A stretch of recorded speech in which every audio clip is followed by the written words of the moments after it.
샬롬, 새벽 이 예배의 자리로 나오신 여러분들을 환영합니다. 이 시간 함께 찬송가 446장입니다. 446장 주 음성 외에는, 찬송가 446장 함께 찬송하시겠습니다.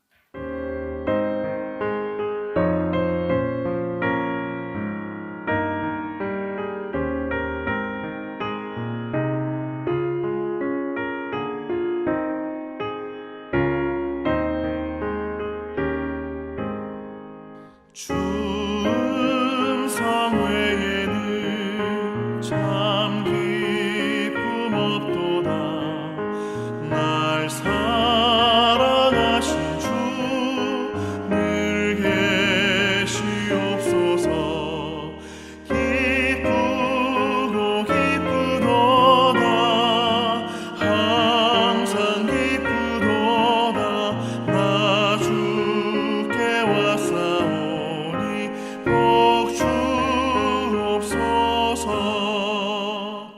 저와 여러분, 이 시간 함께 나눌 말씀은 에베소서 2장 13절에서 18절 말씀입니다.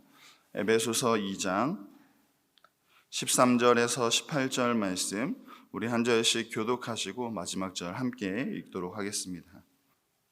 13절 말씀입니다. 이제는 전에 멀리 있던 너희가 그리스도 예수 안에서 그리스도의 피로 가까워졌느니라. 그는 우리의 화평이신지라. 둘로 하나를 만드사 원수된 것 곧 중간에 막힌 담을 자기 육체로 하시고 법조문으로 된 계명의 율법을 폐하셨으니 이는 이 둘로 자기 안에서 한 새 사람을 지어 화평하게 하시고 또 십자가로 이 둘을 한 몸으로 하나님과 화목하게 하려 하심이라. 원수된 것을 십자가로 소멸하시고 또 오셔서 먼데 있는 너희에게 평안을 전하시고 가까운 데 있는 자들에게 평안을 전하셨으니 이는 그로 말미암아 우리들이 한 성령 안에서 아버지께 나아감을 얻게 하려 하심이라. 아멘. 그리스도께서 우리에게 찾아오시기 이전에는 우리와 하나님과의 거리가 아주 먼 거리였습니다. 시편 103편 12절의 표현을 빌리자면 동이 서에서 먼 것 같이 우리의 죄가를 우리에게서 멀리 옮기셨다라고 말씀하고 있지만, 그 이전에 예수님이 우리에게 찾아오시기 이전의 모습은 동이 서에서 먼 것 같이 하나님과 우리와의 관계가, 우리와의 거리가 아주 먼 거리였습니다. 하나님과 우리의 거리가 먼 것 같이 하나님과의 우리의 관계는 한마디로 완전히 끊어진 관계였고, 우리는 하나님으로부터 완전히 버려진 존재. 그래서 바울은 우리가 바로 죄와 허물로 죽은 자라고 이렇게 표현을 하고 있습니다. 14절의 말씀처럼 우리는 하나님과 원수된 자였고, 하나님과 우리 사이에는 막힌 담이 있어서 우리는 하나님 앞에 도저히 나아갈 수도 없었고 하나님을 찾을 수도 없는 그런 우리의 모습이었습니다. 하지만 정말 감사하게도 우리가 하나님을 찾을 수도 없고 하나님께로 나아갈 수가 없기 때문에 그리스도께서 우리에게, 하나님과 원수인 우리에게 친히 찾아오신 것입니다. 우리에게 오신 그리스도께서는 원수인 우리를 위해서, 우리를 대신해서 피 흘려 주셨고, 그 피로 말미암아 그렇게 멀었던 우리가 이제는 그리스도 안에서 하나님과 가까워졌다라고 이렇게 말씀하고 있습니다. 13절 말씀입니다. 이제는 전에 멀리 있던 너희가 그리스도 예수 안에서 그리스도의 피로 가까워졌느니라. 그렇다면 그리스도의 피로 가까워졌는데 우리가 하나님과 얼마나 가까워진 것입니까? 14절의 말씀을 다시 한번 보시면 그는 우리의 화평이신지라. 둘로 하나를 만드사 원수된 것 곧 중간에 막힌 담을 자기 육체로 허시고. 마치 사랑하는 남녀가 결혼을 하여서 한 몸을 이루는 것처럼 둘이 하나가 된 이 정도는 아주 가깝고 아주 친밀한 관계가 되었음을 의미합니다. 원수였던 우리가 이제는 그리스도와 한 몸이 되었다라는 사실입니다. 하나님과 우리 사이에는 건널 수 없는, 또 넘어설 수도 없는 막힌 담이 있었지만 그리스도의 그 피 묻은 십자가가 그 담을 완전히 허물어 버렸고, 그로 인해서 원수였던 우리와 하나님 사이가 완전히 회복이 되어서 이제는 화목과 화평을 누리는 그러한 사이가 된 것입니다. 하나님과 화목한 이 사이는 이제 담대하게 하나님 앞에 설 수 있는 그런 사이가 되었음을 의미하고 있습니다. 원래는 출애굽기 33장 20절 말씀해 보시면 하나님은 내가 내 얼굴을 보지 못하리니 나를 보고 살 자가 없음이라고 이렇게 말씀하셨고, 요한복음 1장 18절에서도 본래 하나님을 본 사람이 없다라고 이렇게 말씀하고 있습니다. 어느 누구도 하나님 앞에 감히 설 수 없고 어느 누구도 하나님 앞에 감히 나아갈 수 없었습니다. 하지만 그리스도께서 우리를 위해 피 흘리셨을 때, 그리스도께서 죽으셨을 때 어떠한 일이 일어났습니까? 성전에 있던 휘장이 위에서 아래로 찢어지는 사건이 발생했습니다. 그리스도께서 자신의 몸이 찢기실 때 원수였던 그 우리의 사이를 그리스도의 십자가로 소멸하신 것입니다. 성소와 지성소를 나누는 휘장이 찢어짐으로 인해서 은혜의 보좌 앞으로 언제든지 담대하게 나아갈 수 있게 된 것입니다. 그렇기 때문에 우리는 이제 더 이상 율법 아래에 있는 것이 아니라 은혜 아래에서 담대히 하나님께 나아갈 수 있습니다. 15절의 말씀을 보시면 그리스도께서 법조문으로 된 계명의 율법을 폐하셨다 이렇게 말씀하고 있습니다. 율법은 골로새서 2장 14절 말씀처럼 우리를 거스르고 우리를 불리하게 만듭니다. 율법은 우리에게 죄를 깨닫게 하는 역할도 있지만 또한 우리의 능력으로는 절대 율법을 제대로 지킬 수 없게 만들어서 우리를 좌절하게 만들고 절망하게 만듭니다. 그런데 이러한 율법을 그리스도께서 폐하셨다 말씀합니다. 하나님 앞에 나아가지 못하게 했던 이 율법, 또한 유대인과 이방인을 갈라놓았던 그 율법을 그리스도께서 폐하셨다 말씀합니다. 그렇다고 이제 더 이상 율법이 쓸모가 없고 율법이 완전히 폐기되었다라는 의미가 아닙니다. 여기서 예수님이 율법을 폐하셨다라고 표현하고 있는 것은 예수님께서 이 땅에 오셔서 이 율법을 완성하셨기 때문에 더 이상 율법으로 인해 하나님 앞에 나아가지 못하는 일이 없도록 만드셨다라는 의미입니다. 사랑하는 성도 여러분, 이제 우리는 그리스도의 피로 인해서 하나님과 화목하게 되었고 화평하게 되었습니다. 그리스도 안에서 이제는 하나님과의 모든 관계가 회복이 되었고 하나님은 우리를 받아주셨고 용납해 주셨고 더 나아가서 하나님의 자녀로 우리를 삼아 주셨다는 사실입니다. 자녀된 우리는 언제든지 그 은혜 안에서 하나님 앞에 나아갈 수 있게 된 것입니다. 또한 이러한 하나님과의 관계의 회복은 이 땅에서 사람과 사람 사이, 우리의 모든 관계도 동일하게 회복시켜 주셨습니다.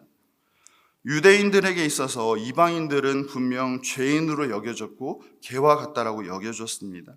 소망 없는 존재로 여겨졌고 지옥의 땔감 정도로만 여겨졌습니다. 그래서 당시 유대 헤롯 성전에는 이방인의 뜰이라는 장소가 있었는데 성전은 이스라엘 백성들만 들어갈 수 있는 제사를 드리는 이 성전 안쪽과 여인의 뜰이 있었고 그리고 성전 바깥에 바로 이방인의 뜰이 있었습니다. 그리고 이방인의 뜰을 구분하는 이 성전의 담은 단 150cm 정도의 아주 낮은 담장이었습니다.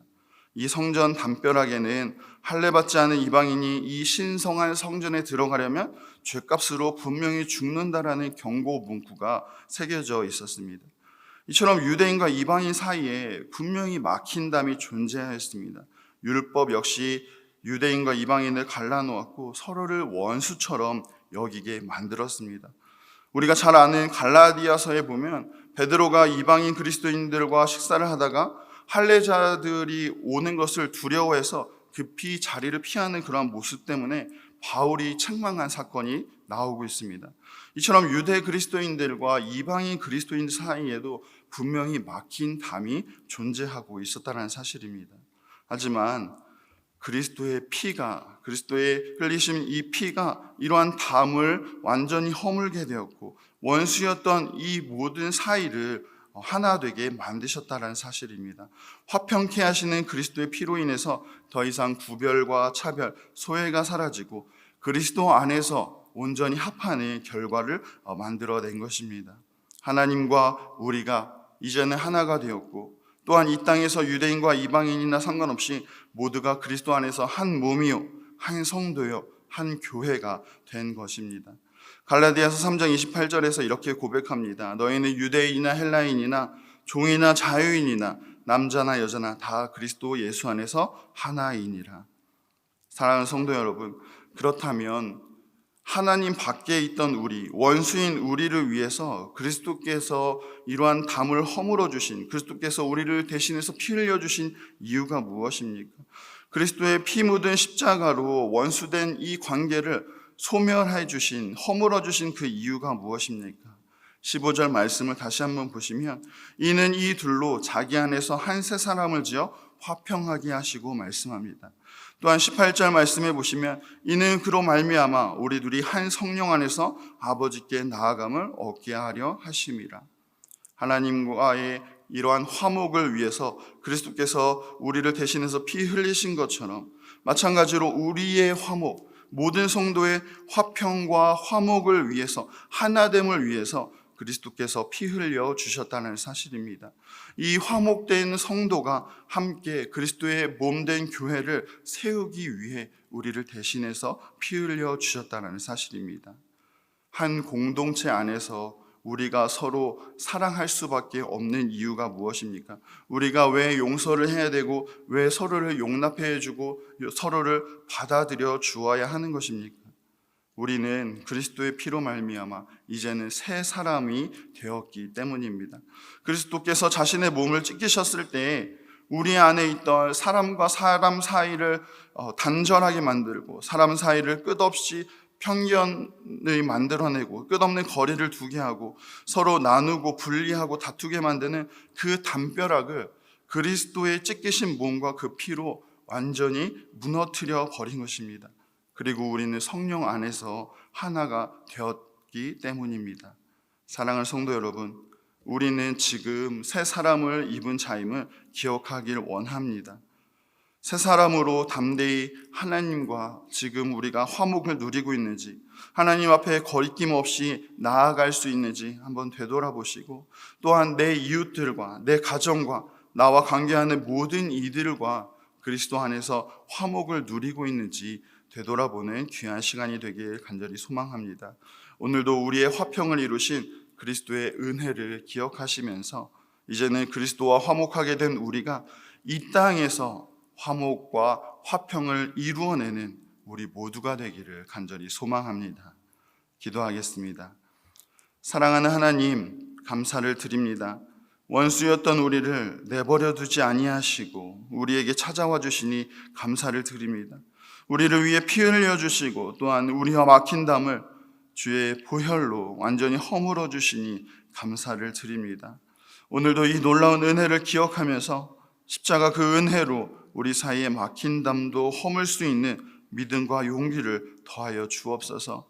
우리가 하나님께 용납받은 것처럼 우리도 서로를 용납하며 용서할 수 있도록 도와주시고, 무엇보다 우리의 모든 편견과 모든 미움과 시기와 질투가 하나님 이 공동체 안에서 사라질 수 있도록 우리를 도와주옵소서.